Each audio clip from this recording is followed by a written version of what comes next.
અત્યારે મને મારા નાથે ગાયું ધન આપ્યું છે, પાઠ પૂજા આપી છે, તો મારે એનું મારા જીવથી પણ મારે વધારે જતન કરવું પડે. ભાઈઓ, સંતો કહેશે મરું નહીં પણ માગું નહીં અપને તન કે કાજ. આજ મારા પરમાર્થના કારણે મને માગતા ન આવેલા જ ભાઈઓ, કારણ કે આજ મારા નાથનું કાર્ય છે મારા ભાઈ. તો મારા નાથે મને 999 ગાયોનું ધન સોંપ્યું હોય, પાઠ પૂજા સોંપ્યું હોય મારા ભાઈઓ, તો મારે એ મને મારા જીવથી પણ વધારે મારે એનું જતન કરવું પડે. અરે તો અત્યારે પણ મારવાડમાં દુષ્કાળ પડ્યો છે, તો લાય હું મારા રામનું નામ લઉં અને જોધપુર તરફ ચાલ્યો જાઉં, તેથી હું મારા પીરની ગાયોનું ધણનું રક્ષણ કરી શકું. ધીરે ધીરે મારે જોધપુર તરફ જવું છે અને મારા નાથના ગુણગાન ગાવા છે, પણ કેવી રીતે મારે જવું?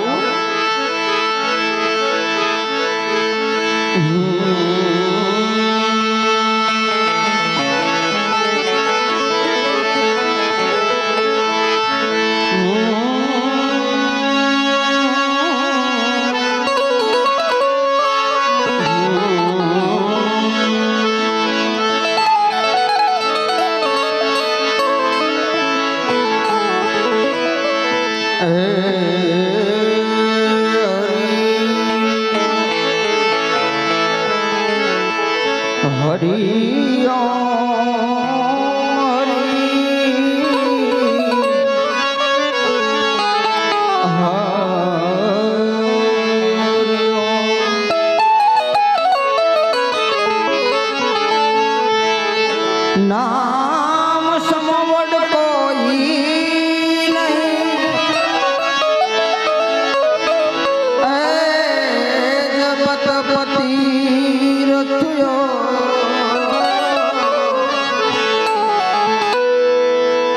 નામે પાક છું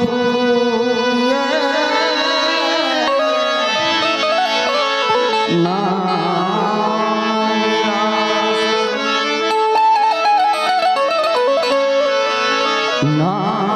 પાક છૂટીએ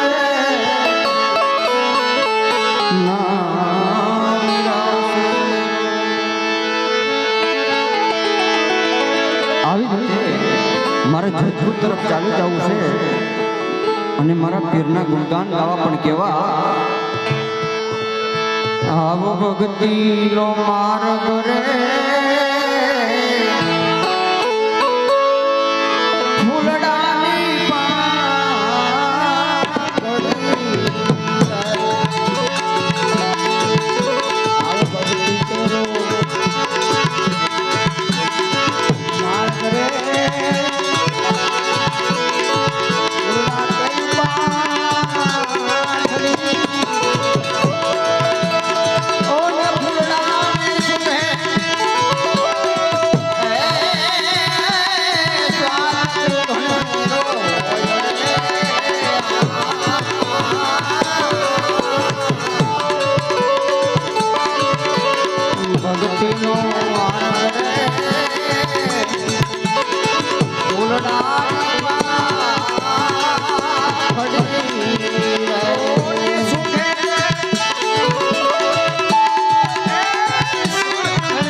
સાહેબ પ્રાણ લાગી તો એટલો મારામાં વિશ્વાસ છે કે મારો 12 વીઘનો ધણી મારો વાળનો વાળો થવાનો છે.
ભક્તિ કરો તો રે